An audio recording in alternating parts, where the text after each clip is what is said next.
Welcome to The Explainer. Today, we're digging into something that's, well, absolutely critical for any country's success. It's teachers. We're going to look at the system that's supposed to forge them, to build the very backbone of education, a system that shapes a nation's entire future. Let's start right here with this quote. Teaching is not a profession, it's a passion. I think this really hits the nail on the head, It gets to the heart of what great education is all about. It's not just about, drilling facts into kids' heads. It's about lighting a fire. And that takes a whole different level of dedication. So before we get into the nitty-gritty, we really need to understand the stakes here. Why does this matter so much? Well, because we're not just talking about what happens inside a classroom. We're talking about the engine that literally builds a country's future. Think about it. A country's prosperity, its governance, it all hinges on quality education. And at the very core of that, you've got to have capable, dedicated, and passionate teachers. So the big question is, how do you make teachers like that? Where do they come from? Well, in a country like Nepal, there's a very specific system that's supposed to do just that. It's designed to take these bright-eyed education students and turn them into the pros the country really needs. Okay, so let's get into the blueprint, the backbone of teacher training. We're going to look at how this system is supposed to work. The master plan on paper for creating amazing teachers. At the heart of this blueprint is a program called Abhyas Shikshan, or in English, practice teaching. And look, this isn't just another class to check off a list. It's the big one, the capstone.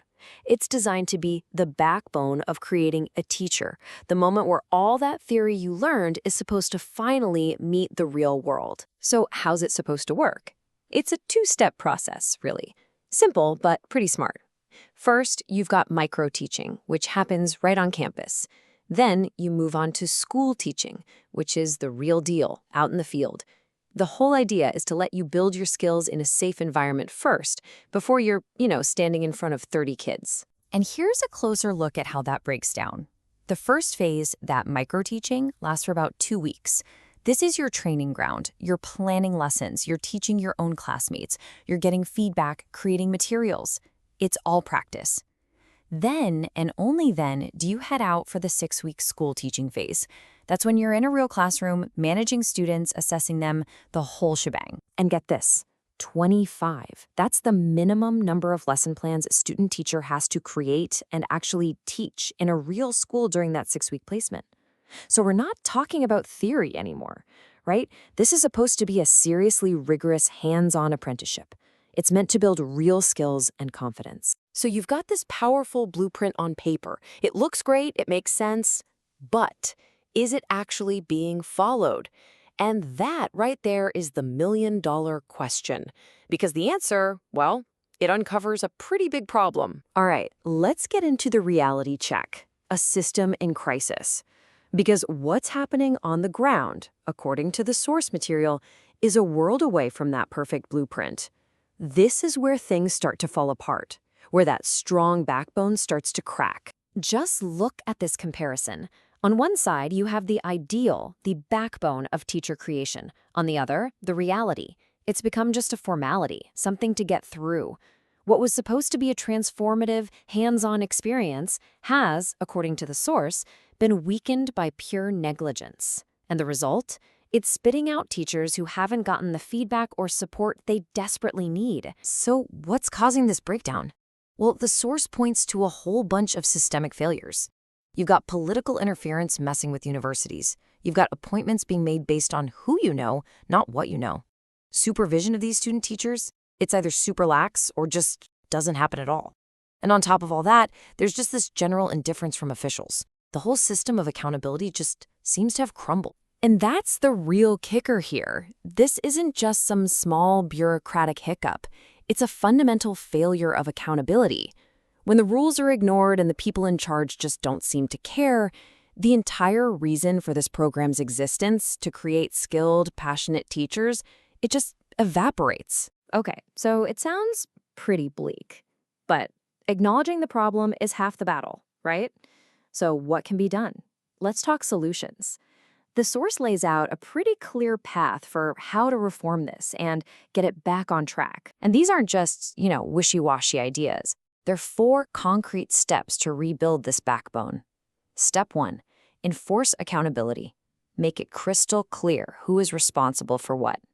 Step 2, activate supervision. That means making sure observation and feedback actually happen, and happen on time. It can't be optional. 3, strengthen collaboration. The universities and the schools need to be real partners in this, not just names on a paper. And finally, number 4, ensure there are resources. You can't run a program like this on an empty tank. Which brings us to our final section, the final stake. It really brings us back to the big picture and hammers home why fixing this one program is so, so important. Because ultimately, this isn't just about practice teaching. It's about transformation. Think about this quote. Good teachers love 3 things: learning, learners, and the process that brings them together. A practice teaching program that actually works is the thing that grows that love. It's the place where a new teacher figures out how to love the subject, how to love their students, and maybe most importantly, how to love that messy, beautiful process of connecting the two. And that's the ultimate goal, isn't it? It's not just about cramming knowledge into kids' heads. It's about transforming them into conscious, responsible, capable citizens. But that kind of transformation can only be led by teachers who are themselves the product of a system that is thoughtful, that is rigorous, and that is truly supportive. So that leaves us with a fundamental question. Is teacher training just another box to check off on a form? Or is it the single most important tool we have to build a nation's future? Because how we answer that question, not with our words but with our actions, will decide whether the backbone of the next generation is strong or if it's broken.